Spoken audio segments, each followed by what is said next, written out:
महाराष्ट्र से चलकर अपने गृह जनपद आजमगढ़ में आए। महाराष्ट्र के मुंबरा कलुआ से समाजवादी पार्टी के अध्यक्ष अब्दुल मन्नान शेख से सीनियर जर्नलिस्ट शमीम जयराज पुरी की बातचीत। सीनियर जर्नलिस्ट शमीम जयराज पुरी से हुई मुलाकात में अब्दुल मन्नान शेख ने कहा कि सारे सुख सुविधा अडानी और अंबानी को दी जा रही है, जबकि गरीब और गरीब होता चला जा रहा है। मोदी जो आंकड़े दिखाते हैं वह आंकड़े गलत हैं। उन्होंने कभी भी यह प्रूफ करके नहीं बताया कि कितने लोगों को नौकरी मिली है। अब्दुल मन्नान ने कहा कि इसी वजह से भाजपा देश के बाकी प्रदेशों में हार रही है और चारों प्रदेश में इंडिया एयरलाइंस की सरकार बनने जा रही है। समाजवाद में सभी को बराबरी का हक दिया गया है। अखिलेश यादव ने अधिक से अधिक लोगों को टिकट दिया है जो पिछड़े वर्ग, दलित और महिलाओं से हैं। यह समाजवाद की असली तस्वीर है। अखिलेश यादव, राहुल गांधी और नीतीश कुमार जाति जनगणना के पक्ष में है, परंतु बीजेपी जाति जनगणना नहीं करना चाहती है।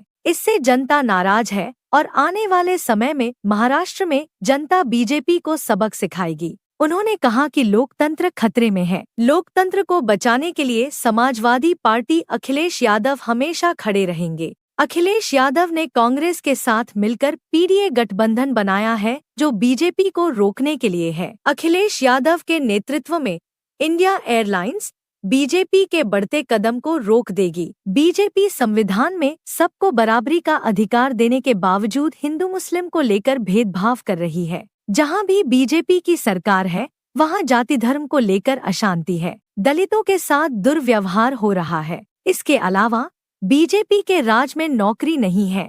जो नौकरियां हैं उन्हें भी खत्म कर दिया गया है। कंपनियां भी बंद हो रही हैं।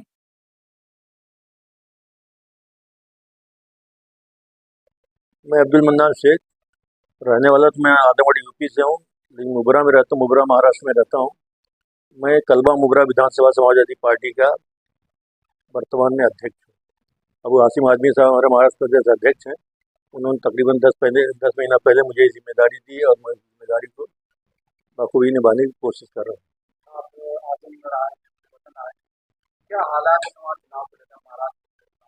नहीं, महाराष्ट्र के चुनाव को लेकर के बड़ी सरगर्मी तेज है, क्योंकि मेरे ख्याल से 1 सवा महीना अभी आज ही कल में शायद की डेट डिक्लेयर हो जाए और नवंबर में मुमकिन है कि वहाँ पे इलेक्शन हो।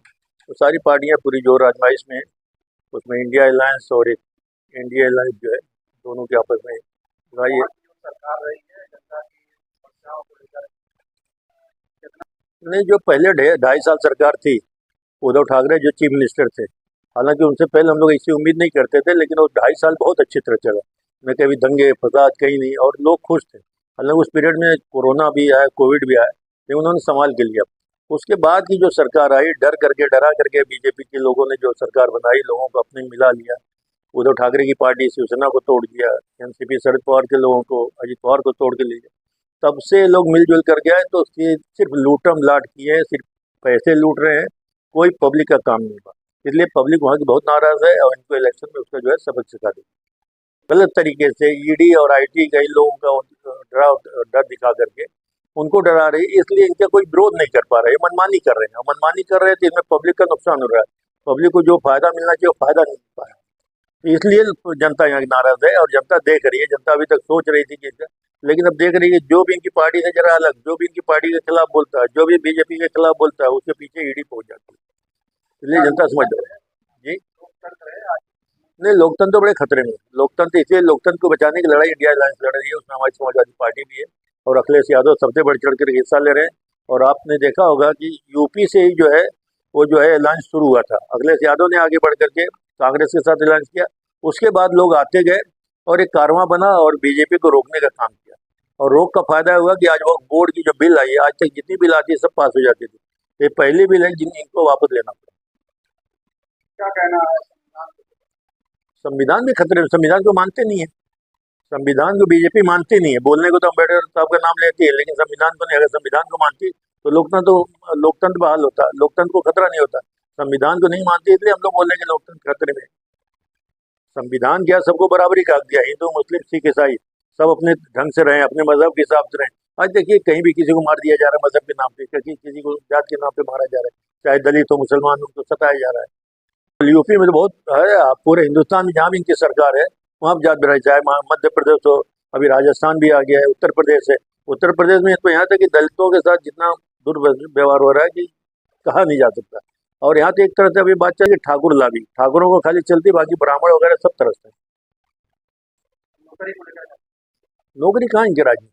जो नौकरी है उसको भी खत्म किए जा रहे हैं, जो कंपनियां हैं उनको भी खत्म करके सारी चीजें अडानी और अंबानी को दे रहे हैं, तो प्राइवेट को सब जा रहे हैं। पहले जमाने में सरकारी नौकरी थी, सरकारी एक मरतबा नौकरी मिल जाती थी, लोग सर्टिफाई संतुष्ट हो जाते थे और अपना काम करते थे। तो उसको एकदम इन्होंने खत्म करने का काम किया है।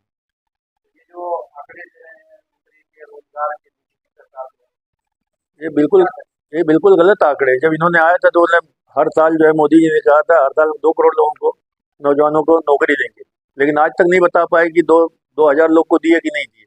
इसी तरह से सारी बात जितने वादे किए, 15 लाख लाएंगे, क्या करेंगे, क्या जितने वादे, आप बोलते हैं कि नहीं वो तो हमारी एक वो थी, मतलब कि बोलने का एक वो था।